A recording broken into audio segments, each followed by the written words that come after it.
የተለያየ አገልግሎት ላይ የሚውሉ ማሽነሪዎችን ነው የምናመርተው። እንግዲህ በተወሰነ ሰዓታት ውስጥ እነዚህን ሳሙናዎች ተመርቶ ተመልክተናል። ምናልባት ምን ያህል ሰዓት ፈጀ ማለት እንችላለን? አምርቶ ቀላቅሎ እንደዚህ ሳሙና ሆኖ እስኪወጣ ድረስ። አሁን እዚህ ጋር የተመለከትነው አሁን ለ200 ግራሟን ለማምረት ኦልሞስት 25 ብር አካባቢ ነው የሚፈጀው። 25 ብር ያንን አሁን 30 ብር 35 ብር ድረስ ይሸጣል ወደዛ ማለት ነው።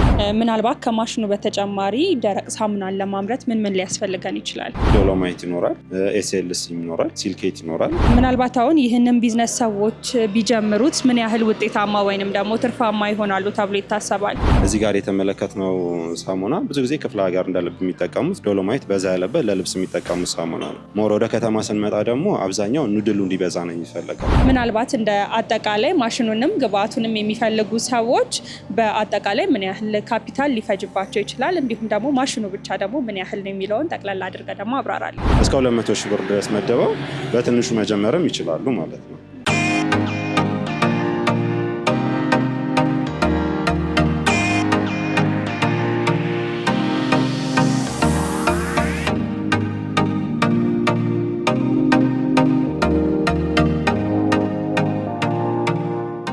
ሰላም ተመልካቾቻችን እንደምናላችሁ። በዛሬ ዝግጅታችን ሀና ማርያም አካባቢ ኢትዮፕ ማሽነሪ ጋር ተገኝተናል። እዚህ የተገኘንበት ዋነኛ ምክንያት ደግሞ ለቢዝነስ የምትገለገሉበትን የደረቅ ሳሙና ማምረቻ ማሽን አይነቱን፣ ይህንን ቢዝነስ ለመጀመር የሚያስፈልጋችሁ ካፒታል እና ስለ ቢዝነሱ አዋጭነት ወደ እናንተ የምናደርሳችሁ ይሆናል።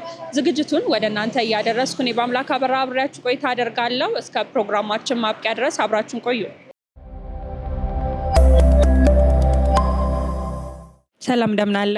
ሰላም እንዴት ናችሁ? እግዚአብሔር ይመስገን። እንግዲህ ዛሬም በድጋሚ ተገናኝተናል። ከዚህ በፊትም ለተመልካች ይጠቅማሉ የምንላቸውን የተለያዩ ለቢዝነስ የሚገለገሉበትን ማሽን ኢትዮፕ ማሽነሪ ጋር እየመጣን ምን ደረጃ ላይ ደርሷል፣ በምን ያህል ዋጋ ታቀርባላችሁ የሚለውን እናቀርባለን። ዛሬ ደግሞ አዲስ ነገር አለ ተብለን ብቅ ብለናል እና በቅድሚያ ግን እንተዋወቅና ስለ ዛሬው ደግሞ አዲሱ ነገር እንገባበታለን። እሺ፣ እናመሰግናለን እናንተም ስለመጣችሁ። ዛሬ እንግዲህ እኔ ቴዎድሮስ እስጢፋኖስ እባላለሁ። የኢትዮፕ ማሽነሪ መስራችና ዋና ስራ አስኪያጅ ነኝ። በጣም ጥሩ። እንግዲህ በተወሰነ መልኩ ስለ ድርጅታችሁ እናስተዋውቅና ስለ ዛሬው ማሽን በተወሰነ መልኩ እናነሳለን። ድርጅታችን ኢትዮፕ ማሽነሪ ይባላል። ድርጅታችን እንግዲህ የተለያየ አገልግሎት ላይ የሚውሉ ማሽነሪዎችን ነው የምናመርተው።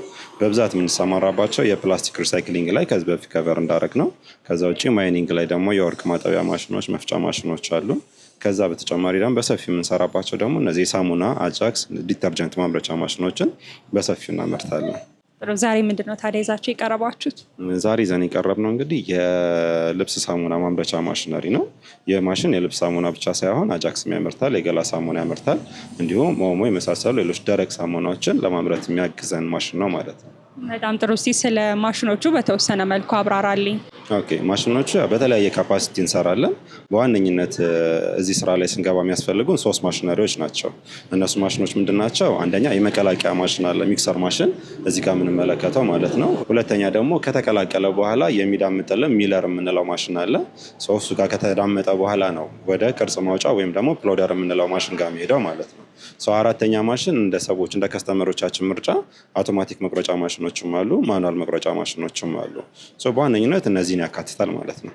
በጣም ጥሩ። የኃይል ፍጆታው ምን ይመስላል? እንዲሁም ደግሞ ሰዎች ሲጠቀሙት ምን አይነት ጥንቃቄዎችን ማድረግ ይጠበቅባቸዋል? ያው ማሽን ሲሆን ጥንቃቄዎችንም ስለሚፈልግ ማለት ነው። አዎ፣ የኃይል ፍጆታው ላይ እኛ ብዙ ጊዜ የምንሰራው 3 ፌዝ ማሽኖችን ነው። እነዚህ ማሽነሪዎች በሲንግል ፌዝ ሲሆኑ የማምረት አቅማቸውም ሆነ ረጅም ጊዜ መቆየት አቅማቸው በጣም ለስ ነው የሚሆነው። እሱም ብዙ ጊዜ ሪኮመንድ አናረግም እኛ ጋር። ግዴታ ሲሆን ግን በጣም አነስ ባለ ካፓሲቲ እንሰራለን በሲንግል ፌዝም። ግን ብዙ ጊዜ እኛ ጋር የምንሰራው በ3 ፌዝ ናቸው። እዚህ ጋር የምንመለከታቸው 3ቱ ማሽኖች አጠቃላይ ኦልሞስት ወደ 18 ኪሎዋት አካባቢ ይፈልጋሉ ማለት ነው። የማሽኖቹ የኃይል ፍጆታ ይህን ይመስላል። ከዚህ በላይ ትልልቅ ካፓሲቲዎችም አሉ። አጠቃላይ እስከ 40 ኪሎዋት፣ እስከ 50 ኪሎዋት፣ እስከ 60 ኪሎዋት ድረስ የሚወስዱ ትልልቅ ካፓሲቲ ያላቸውም አሉ። ሰዎች እነዚህ ማሽኖች ወስደው ሳይመርቱ ጥንቃቄ እንዲያደርጉ ብለን የምመክረው አንደኛ ያው ኤሌክትሪካል እነሱ ኢሹዎች ላይ የራሱ የሆነ ጥንቃቄ ይወስዳል። ስፔሻሊ አሁን 3 ፌዝ የሆነ ሞተር ሲሆን ፌዝ መጉደል የሚባላል። አንደኛው እሳት ጎሎም ስቲል ማሽኑ ኦፕሬት ለማድረግ እየታገለ ሊሰራ ይችላል። እነሱ ነገሮች ኖቲስ ማድረግ አለባቸው። ሞተሩ ላይ የተለየ ባህሪ ሲያዩ ቅድሚያ ኤሌክትሪካሉን ቼክ ማድረግ፣ የነከሰ ነገር ሊኖር ይችላል። እነሱን ቼክ ማድረግ። እነሱን ቼክ ሳያደርጉ ኦፕሬት የሚያደርጉ ከሆነ ሞተር ይቃጠላል። እሱ ደግሞ ትልቅ ወጪ ነው የሚሆነው ማለት ነው። ኤሌክትሪካል ኢሹ ላይ እነዚህ አሉ። ከዛ ውጭ ግን ኦፕሬቲንግ ላይ ስራ ላይም ጥንቃቄ ይፈልጋል። አሁን እዚህ ጋር የምንመለከተው ይሄ ሚክሰር ማሽን ክዳኑ አሁን ጀስት ማቴሪያል እንዳይወጣ ብቻ አይደለም፣ ግን ሚክስ ከተደረገ በኋላ ተከርኖ ኦፕሬት መደረግ ያለበት። ብዙ ጊዜ ሰራተኞች በቸልተኝነት ይህ ክፍት እንደሆነ ዝም ብለው በቸልተኝነት ኦፕሬት ሲያደርጉ ጎትቶ የማስገባት እስከ ነፍስ ማጥፋት ድረስ የሚደርስበት ጊዜ አለ። ስለዚህ እነዚህ ማሽኖች ትልቅ ጉልበት ነው የሚጠቀመው። በቀላል ጉዳታቸው ቀላል ጉዳት ብቻ ሆኖ የሚያልፍ አይደለም። ስለዚህ እንደዛ በቸልተኝነት የሚደርሱ ችግሮች ወይም ደግሞ ጉዳቶች እንዳይኖሩ እሱ ላይ በጣም ትልቅ ጥንቃቄ ይፈልጋል። ምናልባት ከማሽኑ በተጨማሪ ደረቅ ሳሙናን ለማምረት ምን ሊያስፈልገን ይችላል? የደረቅ ሳሙና ለማምረት በዋነኝነት ትልቅ ዋና ግብአት የሚባለው ኑድል ነው። ኑድልስ እንጠቀማለን። ከዛ ውጭ ዶሎማይት ይኖራል፣ ኤስኤልሲ ይኖራል፣ ሲልኬት ይኖራል። ከዛ ውጭ እንደ ብዙ አይነት ፎርሙላ ነው፣ እንደ ሰው ይለያል። እነዚህ አራቱ ግን ኮመን ናቸው። ብዙ ጊዜ በጣም በብዛት የምንጠቀማቸው እነዚህ ነው። ከነዚህ ውጭ ለአረፋ የተወሰነ ላብሳ የሚጨመርበት ጊዜ አለ። ፐርፊውም ሽቶ አለ፣ ከለሮች አሉ። እነሱ አዲሽናል ናቸው። እንደየሰው እንደ ኬሚስቱ ፎርሙላ ስፔሲፋይ ተደርገው ሊለያዩ የሚችሉ ናቸው ማለት ነው። በዋነኝነት ግን እነዚህ አራቱ ብዙ ጊዜ የምንጠቀማቸው ናቸው። በጣም ጥሩ። ግብአቱን በቀላሉ ሰዎች ማግኘት ይችላሉ? በደንብ አለ። ስፔሻሊ ኑድል ነው። ኑድል ላይ የሀገር ውስጥም አለ የውጭ ሀገሩም አለ። እነሱ የውጭ ሀገሩ ሞር ብዛቱ ለኢምፖርት ስለሚደረግ በብዛት ይኖራል። የሀገር ውስጡ ኖርማል ከዘይት እና ከኖራም ይሰራል። የዘይቱም ብዙ ጊዜ አቬለብል ስለሆነ ዘይት በደንብ ይኖራል። የኖራው አንዳንዴ የመጥፋት ባህሪ ይኖረዋል እና እሱ ነው ያለው። ግን በደንብ ያን ያህል እንደዚህ በጣም ይሄ ከገበያ እስከ ማስወጣት ችግር ውስጥ የሚጥል አይነት እጥረት ብዙ ጊዜ አያጋጥምም። በጣም ጥሩ። ይሄን ያህል ስለ ማሽኑ ካልን ተግባሩ ደግሞ ምን ይመስላል የሚለውን በተወሰነ መልኩ ተመልካችም ተመልክቶት እኛም ተመልክተ ነው ተመልሰን እንገናኛለን።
እንግዲህ በተወሰነ ሰዓታት ውስጥ እነዚህን ሳሙናዎች ተመርቶ ተመልክተናል። ምናልባት ምን ያህል ሰዓት ፈጀ ማለት እንችላለን አምርቶ ቀላቅሎ እንደዚህ ሳሙና ሆኖ እስኪወጣ ድረስ? ኦልሞስት አጠቃላይ ሚክሰር ላይ አንድ 15 ደቂቃ እስከ 20 ደቂቃ እንፈልጋለን። ሚለሩ ላይ አንድ 5 ደቂቃ 10 ደቂቃ ይፈልጋል። ከዚህ በኋላ ያለው ደግሞ እዚህ ላይም ኦልሞስት 15 ደቂቃ ቢሆን ነው እዚህ ላይ ሚክስ የምናደርገውን ማለት ነው የሚያወጣለን። ስለዚህ አጠቃላይ አሁን ሚክሰሩ በሰዓት እስከ 100 ኪሎ 120 ኪሎ ድረስ ፕሮሰስ ያደርግልናል። ይሄኛው ፕሎደር ቅርጽ ማውጫውም ልክ እንደዛው ማለት ነው። 100 ኪሎ ፕሮሰስ አደረግን ማለት አሁን በ200 ግራም ሲሆን 500 ፍሬ አካባቢ ይሆናል ማለት ነው። በ250 ሲሆን 400። ስለዚህ እሱን በሬሾ ማካፈል ነው። አሁን የነገርከኝ ቁጥር በሰዓት ነው? በሰዓት ነው። ይሄ በሰዓት ነው። እዚህ ጋር አሁን የምናየው ያለው ማሽን ካፓሲቲ ያን ያህል ነው። ከዛ በላይ ደግሞ በሰዓት 1000 እስከ 2000 እስከ 3000 በብዛት የሚያመርቱ ትልልቅ ማሽነሪዎችም አሉ። ጥሩ። ምናልባት አሁን ይህንን የደረቅ ሳሙና ምርትን ለማምረት የሚፈልጉ ሰዎች፣ ወደዚህ ቢዝነስ መግባት የሚፈልጉ ሰዎች ስልጠና ያስፈልጋቸዋል ወይ? ያስፈልጋቸዋል። የኬሚካል ስልጠና ለሚወስዱት እሱን ስልጠና አብረውን የሚሰሩ ኬሚስቶች አሉ። እዚህ ማሽነሪያቸውን ልክ እንዳለቀላቸው ኬሚስቶቹ የሚመጡና እዚህ ፕራክቲካሊ ማሽኑ ላይ ያለውን ነገር ያሰልጥኗቸዋል ማለት ነው። ስልጠናው ከማሽኑ ጋር አብሮ ነው ወይስ ለብቻ? አንድ ላይ ነው። ፓኬጅ ውስጥ ያለ ነው። በጣም ጥሩ። ምናልባት አሁን ይህንን ቢዝነስ ሰዎች ቢጀምሩት ምን ያህል ውጤታማ ወይንም ደግሞ ትርፋማ ይሆናሉ ተብሎ ይታሰባል? ኦን አቨሬጅ ከአንድ ሳሙና እንደሚጠቀሙ ፎርሙላ ይለያያል። ግን ሚኒመም ከ1 ብር እስከ ብር ከ50 ድረስ እስከ 2 ብር ፕሮፊት ይኖራል ማለት ነው። እንደነሱ ምርጫ ይለያያል እምልሽ። አሁን ለምሳሌ እዚህ ጋር የተመለከትነው ሳሙና ብዙ ጊዜ ክፍለ ሀገር እንደልብ የሚጠቀሙት ዶሎማይት በዛ ያለበት ለልብስ የሚጠቀሙት ሳሙና ነው። ሞር ወደ ከተማ ስንመጣ ደግሞ አብዛኛው ኑድሉ እንዲበዛ ነው የሚፈልገው። ዶሎማይት ሲበዛ ወይም ደግሞ በጣም ይሄ ጠንጠር ያለው ሳሙና ሲሆን ብዙ ሰው ስለማይፈልገው ማለት ነው። የምናመርትበት ዋጋም ልክ እንደዛ ይለያያል። አሁን እዚህ ጋር የተመለከትነው አሁን ለ200 ግራሟን ለማምረት ኦልሞስት 25 ብር አካባቢ ነው የሚፈጀው። 25 ብር ያንን አሁን 30 ብር 35 ብር ድረስ ይሸጣል ወደዛ ማለት ነው። ከዛም በላይ ደግሞ እስከ 30 ብር እስከ 35 ብርም ሊፈጅ ይችላል እንደምንጠቀመው ፎርሙላ። ግን መጨረሻ ላይ ገበያ ላይ ሳይቀርቡት ሚኒመም 1 ብር ከ50 ፕሮፊት ይኖረዋል። በጣም ጥሩ። እንግዲህ ይህ ቢዝነስ በጣም ብዙዎቹ በፋብሪካም ደረጃ እየተሰራ ይገኛል እና ምናልባት የገበያ ትስስሩን ለማምጣት ምናልባትም ደግሞ ሰዎች ወደ ገበያው ቶሎ ገብተው ትርፋማ እንዲሆኑ ምን ማድረግ አለባቸው? ምናልባት ከኳሊቲ አንጻር ሊሆን ይችላል፣ ከሚሰሩት ግብአት አንጻር ምን ነገሮችን አድ ማድረግ ይጠበቅባቸዋል? በዋነኝነት ማድረግ ያለባቸው እነሱ የሚያቀርቡበትን ማርኬት ማጥናት አለባቸው። ያ ማርኬት ምን አይነት ፕሮዳክት ነው የሚፈልገው? አሁን እንዳልኩሽ የኛው ማሽናውን ወደ ክፍለ ሀገር ነው የሚሄደው። እዛ አካባቢ ላይ ሰው ምን አይነት ፕሮዳክት ነው የለመደው፣ በምን አይነት ዋጋ ድረስ ነው አፎርድ አድርጎ መግዛት የሚፈልገው፣ እሱን ማጥናት ይጠበቅባቸዋል። ያ እሱን ካወቁ በኋላ ለዛ ሲውተብል የሆነ ለዛ ማርኬት ሲውተብል የሆነ ፕሮዳክት ይዘው መቅረብ መቻል አለባቸው። ስለዚህ የዛ ክፍለ ሀገር ላይ አሁን በዚህ አይነት ደረጃ ሰው መጠቀም የለመደበት ቦታ ላይ 70 ብር 80 ብር የሚሸጥ ሳሙና ይዘሽ ብትገቢ ማርኬቱን አታገኙም። አሁን ደግሞ እዚህ አዲስ አበባ ውስጥ እነዚህን ሳሙናዎች ይዘሽ ብትገቢ ማርኬቱን ሚት አታረጊም ማለት ነው። እንደዚህ አይነት ክፍተት እንዳይኖር እዛ ላይ በደንብ እርግጠኛ ሆነው ጥናት አድርገው መግባት መቻል አለባቸው። በዋነኝነት እሱ ነው በቃ። በጣም ጥሩ። እንግዲህ ሳሙናው ላይ ያተማችሁ እየተመለከትኩኝ ነበር እና ምናልባት ስለ እነዚህ ሞልዶች በተወሰነ መልኩ ብናነሳ። ኦኬ፣ እነዚህ ሞልዶች አንድ ላይ ከማሽነሪው አንድ ላይ ፓኬጅ ናቸው። እነዚያ በአነስተኛ ሆኖ የሚሰጡ ስታምፕ ማሽኖች ናቸው።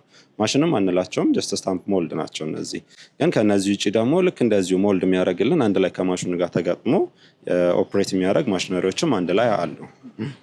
በጣም ጥሩ። ለማሽኑ ምን ያህል ዋስትና ትሰጣላችሁ? ለማሽኑ 1 ዓመት ዋስትና አለ፣ ሁሉን ነገር ኢንክሉድ ያደረገ ማለት ነው።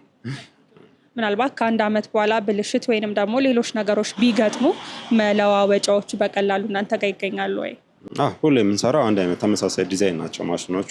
ኤኒ ፓርት ሲበላሽባቸው ያንን ፓርት ወደኛ ልከው ወይ ሜንቴን ይደረግላቸዋል። የሚቀየር ነገር ከሆነም ደግሞ ይቀየርላቸዋል። በጣም ጥሩ። እንግዲህ ያው የማሽን ዋጋ ራሱን የቻለ ካፒታል ነው። ከዛ በኋላ ደግሞ ግብአቶቹን ሰዎች የሚያገኙበት ደግሞ ካፒታል በዛኑ ያህል ደግሞ ይለያያል እና ምናልባት እንደ አጠቃላይ ማሽኑንም ግብአቱንም የሚፈልጉ ሰዎች በአጠቃላይ ምን ያህል ካፒታል ሊፈጅባቸው ይችላል፣ እንዲሁም ደግሞ ማሽኑ ብቻ ደግሞ ምን ያህል ነው የሚለውን ጠቅላላ አድርገ ደግሞ አብራራልኝ። እሺ፣ ይሄኛው ማሽኑን ብቻ 775 ሺህ ብር ነው የማሽነሪ ዋጋ ማለት ነው። ለግብአት ደግሞ እንዳላቸው ካፒታል ይወሰናል። ግን አብዛኛውን እዚህኛው ማርኬት ላይ ምንድን ያለው አሁን እያንዳንዱን ጥሬ ዕቃ በችርቻሮ ስገዢው እና አንዴ በጅምላ በብዛት ስገዢው ይለያያሉ ዋጋው። እንደዛ በጅምላ ገዝተው አስገብተው መስራት የሚችሉ ከሆነ አትሊስት 400-500 ሺህ አካባቢ ቢይዙ እነዛን ፕሮዳክቶች በጅምላ ዋጋ ገዝተው ማስገባት ይችላሉ። ካልሆነም ግን እነዚህ ማሽኖች እነዚህ ጥሬ ዕቃዎቹን በችርቻሮ እስከ 200 ሺህ ብር ድረስ መደበው በትንሹ መጀመርም ይችላሉ ማለት ነው። ጥሩ። ምናልባት ግብአቶቹን የማገናኘት ስራ በእናንተ በኩል ማግኘት ይችላሉ? አሉ አስረካቢዎች፣ የተለያዩ አከፋፋዮች አሉ። የእነሱን ኮንታክት ሰጣቸዋለን። ያው የእቃውን አይነትና ዋጋቸውን ኮምፔር አድርገው መግዛት ይችላሉ። ጥሩ። ይህንን ማሽን የሚፈልጉ ሰዎች እናንተን በምን አይነት አድራሻ እንዲሁም ደግሞ ስልክ ቁጥር ነው ማግኘት የሚችሉት? እኛን ለማግኘት አድራሻችን እዚህ ሀና ማርያም ኃይሌ ጋርመንት ወይ ሳሪስ አቅራቢያ ያለው ሀና ማርያም ነው የምንገኘው። እኛን ለማግኘት በስልክ ቁጥራችን 0909088880 0909077770 እንዲሁም 0912702570 ላይ ቢደውሉልን እኛ ማግኘት ይችላሉ። በጣም ጥሩ። በመጨረሻ ማለት የምትፈልገው ነገር ካለ እድሉ ልስጥህ። በመጨረሻ ያው እኛ ጋር ብዙ ጊዜ ማኒፋክቸሪንግ ሴክተር ላይ ሰው ለመግባት ይፈራል። ግን በደንብ የተወሰነ ቢያታግልም አንድ የራሱን ችሎ ከቆመ በኋላ ለረጅም ጊዜ በደንብ እድገት ውስጥ እንድንሆን የሚያደርገን ሴክተር ስለሆነ አብዛኛው ሰው ይህን ነገር መደፋፈር ቢጀምር ብዬ እመክራለሁ። በጣም ጥሩ። ስለሰጠኸኝ ማብራሪያ እጅግ አድርጌ አመሰግናለሁ። እሺ ቴንክ ዩ እኔም አመሰግናለሁ። ክቡራትና ክቡራን ተመልካቾቻችን በዛሬው ዝግጅታችን ሀና ማርያም አካባቢ ኢትዮፕ ማሽነሪ ጋር ተገኝተን ከኋላ የምትመለከቱትን የደረቅ ሳሙና ማምረቻ ማሽን ምን ይመስላል አጠቃቀሙ፣ እንዲሁም ደግሞ ዋጋውና የስራው ትርፋማነትን ወደ እናንተ አድርሰናችሁ ነበረ። ይህንን ማሽን የምትፈልጉ ተመልካቾቻችን ከስር በምናስቀምጠው አድራሻ በመገኘት ወይንም ደግሞ በስልክ ቁጥር በመደወል እነዚህን ማሽኖች መግዛትና ወደ ቢዝነሱ መግባት ትችላላችሁ። ስለነበረው ቆይታ እጅግ አድርገን እናመሰግናለን። ሰናይ ጊዜ ይሁንላችሁ።